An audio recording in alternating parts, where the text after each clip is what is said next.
avons en face de nous, je crois que c'est pas un secret militaire, nous avons le village de la Croix. Le village de la Croix, oui. On dit aujourd'hui que ce serait le dernier jour avant le cessez-le-feu, mais ça on n'en sait encore rien. En tout cas, ça pourrait être une des dernières opérations. Que va-t-il se passer? On procédera à un harcèlement du village dans le cadre des opérations, des actions régulières qui se font habituellement sur tout le long du barrage. Il est quelle heure maintenant? Il est 9h10. Et à quelle heure l'opération est-elle prévue? Ça va débuter à 9h30. Samedi 17 mars, presque 9h30, il fait encore très calme sur toutes ces montagnes et toutes ces vallées de la frontière algéro-tunisienne. Nous sommes sur le territoire algérien, à 2,5 km à peu près devant nous le barrage, juste derrière à peu près à 3 km le village de la Croix, qui est l'objectif de cette opération.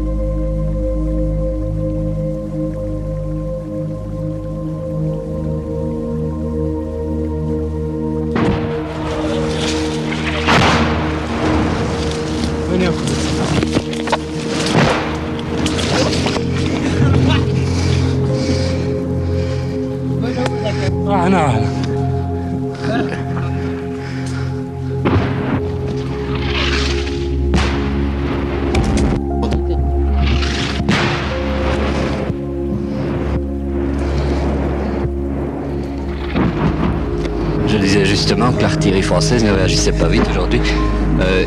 Ça tombe loin d'ici pour le moment? Loin d'ici, ouais. C'est assez loin.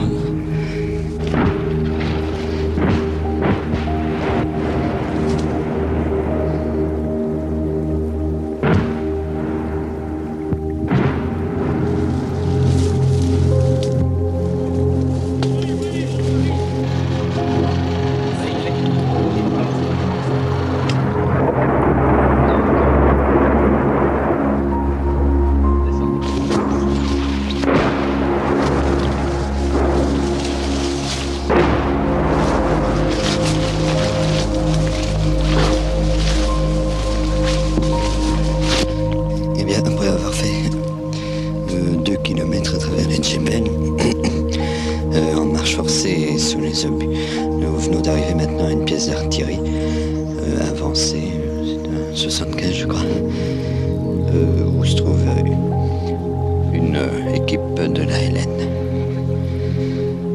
J'avoue ne pas être fâché de pouvoir nous arrêter un petit peu parce que ce sont de terribles marcheurs.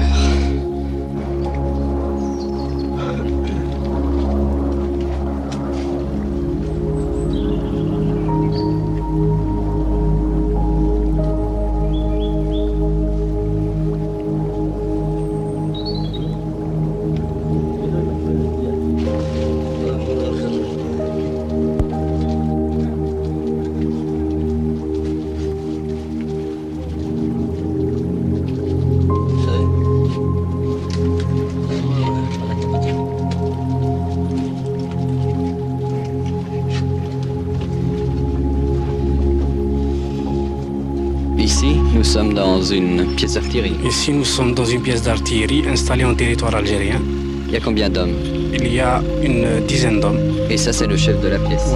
Oui, je suis le chef de la pièce. Vous avez tiré beaucoup de coups depuis ce Oui, matin? nous avons tiré beaucoup de coups.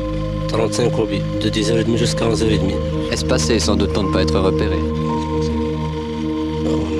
Intervalle. Intervalle, oui. Et maintenant, qu'est-ce qui va se passer? Maintenant, vous avez vu la réaction française avec des tirs d'artillerie et un survol d'aviation. Et maintenant, les avions sont partis, vous les avez vus. Vous avez entendu des tirs de notre TCA. Maintenant, l'accrochage peut être considéré comme terminé.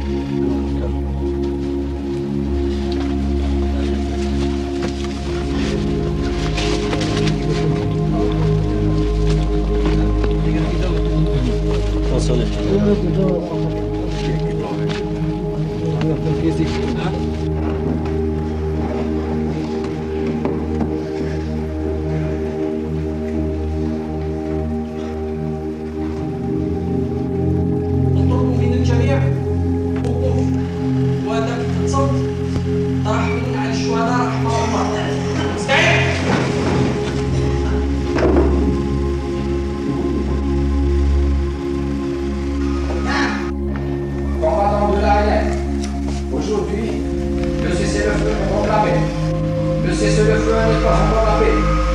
La paix n'est pas encore l'indépendance et l'indépendance n'est pas la révolution. C'est dire que la vie continue, plus âpre, plus complexe, plus subtile que jamais.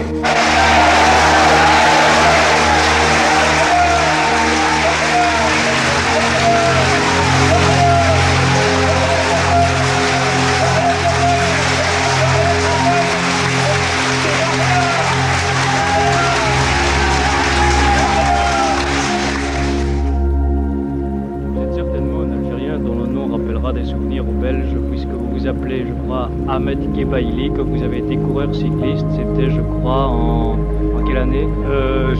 J'ai débuté en 1941, j'ai fait 5 Tours de France à partir de 1950 jusqu'en 54. Oui, vous n'étiez pas seulement coureur cycliste, vous avez aussi fait, quelques années plus tard, de l'action politique, je crois. C'est-à-dire, c'était pas de l'action politique, c'était une cause nationale qu'il fallait défendre, et j'étais un des premiers à comprendre qu'en prenant les armes, on obtiendrait notre indépendance.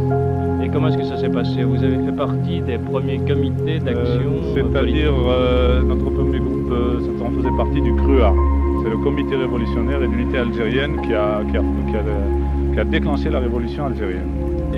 On faisait déjà partie à l'époque des leaders actuels du GPRA. Oui, il y avait à cette époque, il y avait Krim, il y avait Ouamran, il y avait Ben Bella, il y avait Khider, il y avait d'ailleurs pas mal de... C'était les objectifs initiaux de ce mouvement. C'était l'indépendance. Vous faites encore beaucoup d'opérations ces jours-ci? Des opérations ces jours-ci, il n'y en a pas eu à proprement parler, car nous avons été légèrement retardés par les intempéries. Mais il y a tout un programme dont nous suivons l'exécution. Il y a plusieurs sortes d'opérations, et je peux vous parler par exemple de celle qui s'est déroulée il y a quelque temps dans la région de la Croix. Il s'agissait de quoi exactement dans cette opération? Cette opération était à caractère très limité, en ce sens que nous devions faire de nombreuses brèches dans le barrage et détruire plutôt des blocos qui gênaient nos mouvements vers les franchissements plus profonds. C'était du harcèlement aussi. C'était un harcèlement plutôt qu'un franchissement. Les barrages, ils sont difficiles à franchir. Ce que vous voyez vous donnera une idée de l'importance de ce barrage. Et mon Dieu, sans franchissement, il n'y a pas de problème. Mais ça réussit à chaque coup ou pas? Chaque fois que nous avons décidé de franchir, nous avons franchi. Mais au prix de quelles pertes? Les pertes sont importantes? Les pertes vont de plus en plus diminuant. Pourquoi? Diminue de plus en plus. Parce que d'abord, il y a notre expérience qui nous permet journellement de réduire les difficultés. Et est-ce que le franchissement du barrage est peut-être plus facile qu'avant, moins surveillé? Les barrages sont-ils moins surveillés ou pas? Le barrage est beaucoup plus surveillé qu'avant, mais nos moyens sont adéquats.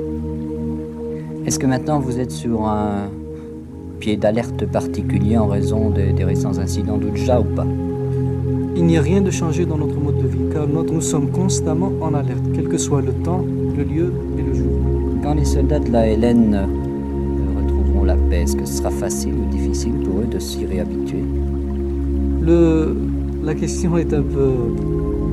Voyez-vous, le Jundi vit dans une période politico-militaire. Pour lui, il n'y a pas de métamorphose spéciale, puisqu'il vit ce qui est normal pour lui. Que font-ils pendant la journée? Le Jundi a des occupations d'ordre matériel, d'ordre de sécurité, d'ordre de défense. Alors, c'est-à-dire qu'à ce moment-là, il doit faire ses patrouilles, observer son terrain, consolider ses positions, laver son linge, préparer son repas, s'instruire, car il y a l'instruction. L'instruction, selon le cas, se fait le matin ou se fait le soir.